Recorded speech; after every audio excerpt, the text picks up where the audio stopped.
Thanks for tuning in to Cooking with the Nacho Train. Today is our first episode and I'm really excited about it. What we'll be doing with this show is taking you through a full recipe of one of the Nacho Train specialties for you to make at home for yourself, your friends and family, whoever you want to make it with.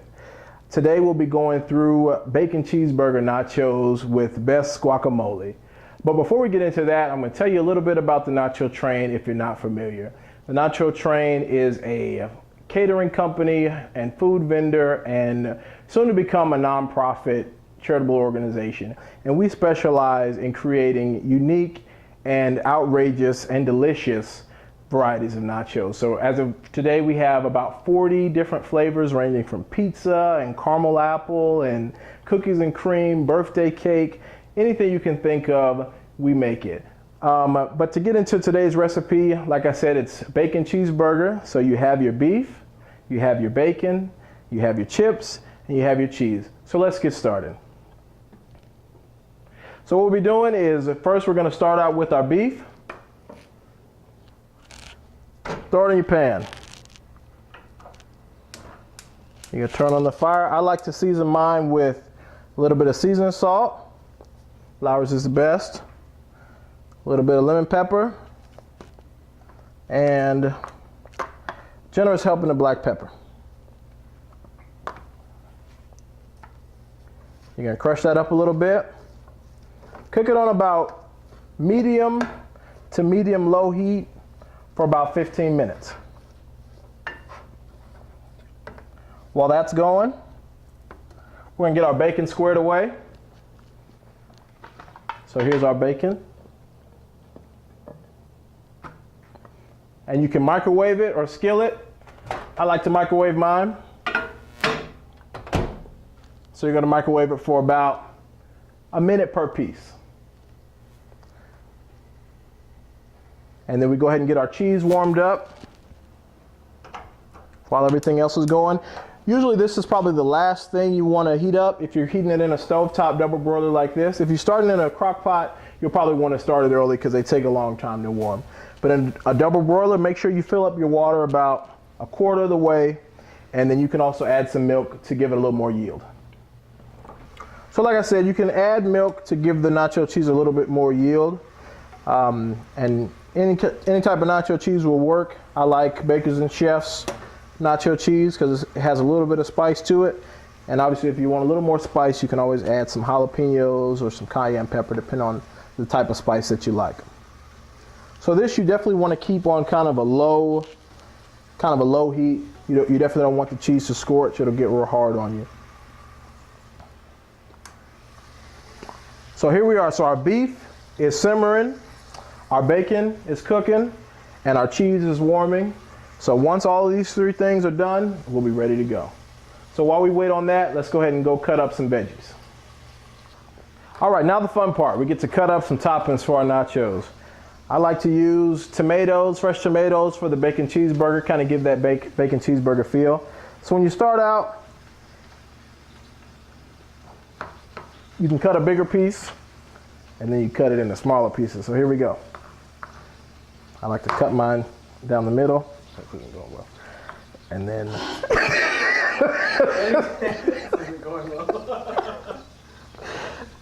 all right, tomato knife.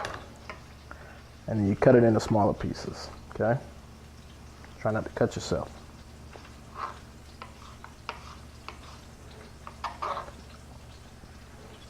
You can carve out the middle too if you like, so you don't get all the seeds and all that stuff in there. All right.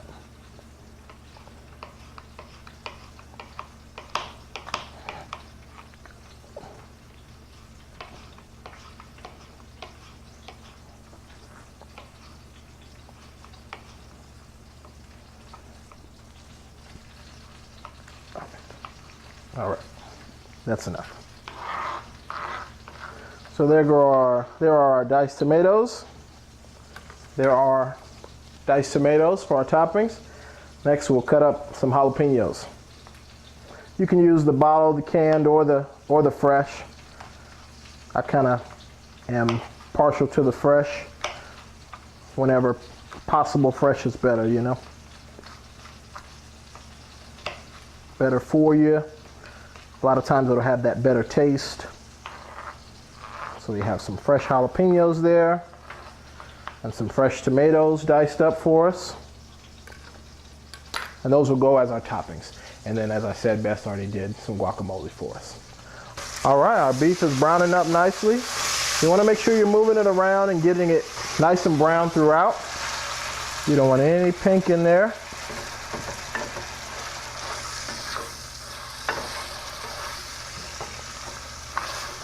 And then once I'm done, once the beef is nice and brown, I like to strain mine and get a lot of the fat off of it. I don't rinse it because you rinse out a lot of the flavor, but I do like to strain it, depending on how lean a beef you use. This is a 93.7, I believe. So I'm just going to strain it a little bit. Okay. All right, and our bacon's done. Our beef is just about done, maybe 1 or 2 more minutes. So the next thing you'll see is a nice completed plate of nachos. All right, here's another fun part, putting it all together. So we're gonna start with our chips as our base. Depending on how many people you're feeding, a good serving is maybe, an ounce of chips, varies from 10 to 15 chips. And then you're gonna go with, I like to put my cheese next.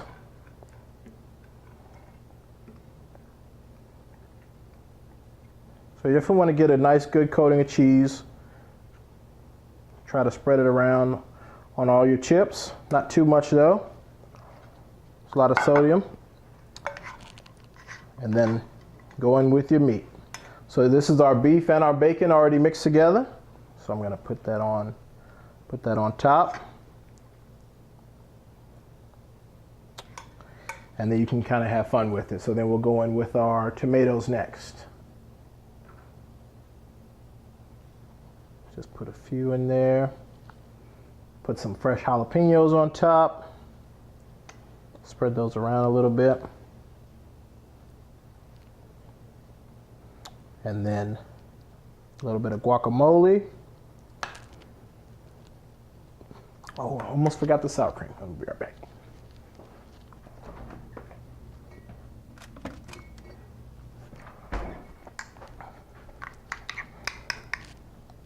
And boom goes the sour cream.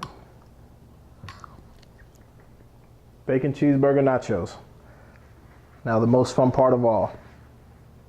Enjoying it.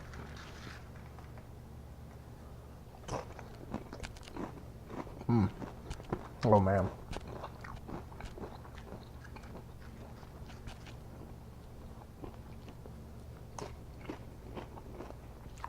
Magnifico. Try some. Have some. Thanks again for tuning in.